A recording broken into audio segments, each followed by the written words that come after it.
Telangana assembly ఎన్నికల్లో విజయం సాధించిన కాంగ్రెస్ అధికారం చేపట్టిన నాటి నుంచి దూకుడుగా ముందుకు సాగుతుంది. ముఖ్యంగా సీఎం రేవంత్ మేనిఫెస్టోలో ఇచ్చిన హామీల అమలు దిశగా వేగంగా అడుగులు వేస్తున్నారు.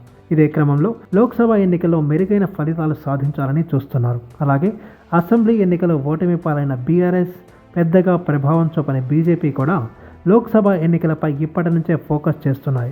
ఈ క్రమంలో అందరి కళ్ళు రాబోయే పార్లమెంట్ ఎన్నికలపైనే పడ్డాయి. మరో 3 లేదా 4 నెలల్లోనే పార్లమెంట్ ఎన్నికలు జరగబోతున్నాయి.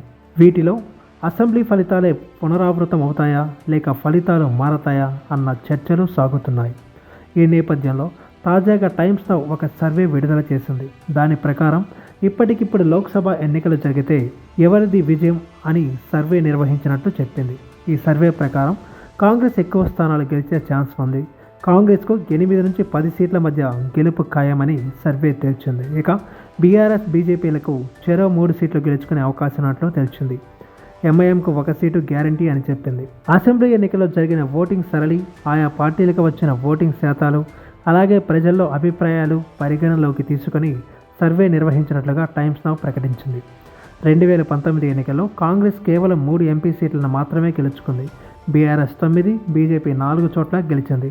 హైదరాబాద్ లోక్సభలో ఎంఐఎం గెలిచింది. తాజా అసెంబ్లీ ఎన్నికల్లో పోటీ చేసిన 3 కాంగ్రెస్ ఎంపీలు రాజీనామాలు చేశారు. కాబట్టి ఇప్పుడు రాష్ట్రం నుంచి కాంగ్రెస్ సంఖ్య 0 అనే చెప్పాలి. అయితే రాబోయే పార్లమెంట్ ఎన్నికల్లో 8 నుండి 10 సీట్లలో గెలుస్తుందని సర్వే తెలచడం కాంగ్రెస్కి మంచి ఫలితమే అని చెప్పాలి. అయితే ఎన్నికలకు ఇంకా 4 నెలల సమయం ఉంది. కాబట్టి ముఖ్యమంత్రి రేవంత్ రెడ్డి తీసుకునే నిర్ణయాల ఆధారంగా ఆ సంఖ్య ఇంకా పెరిగినా ఆశ్చర్యపోనక్కర్లేదు. అసెంబ్లీ ఎన్నికల సమయంలో ఇచ్చిన 6 గ్యారంటీస్ అమల్లో ఇప్పటికే 2ంటిని అమల్లోకి తెచ్చారు. మిగిలిన 6ంటిని కూడా అమల్లోకి తెచ్చేస్తే జనాల్లో సానుకూలత రావడం ఖాయమని అనిపిస్తుంది. అదే జరిగితే కాంగ్రెస్ గెలుచుకుపోయే నియోజకవర్గాల సర్వేలో తేలిన దానికన్నా ఇంకా ఎక్కువగా ఉండే ఛాన్స్ ఉంది. ఈ వీడియో మీకు నచ్చినట్టయితే లైక్ చేయండి, షేర్ చేయండి, కమెంట్ చేయండి, సబ్స్క్రైబ్ చేయండి.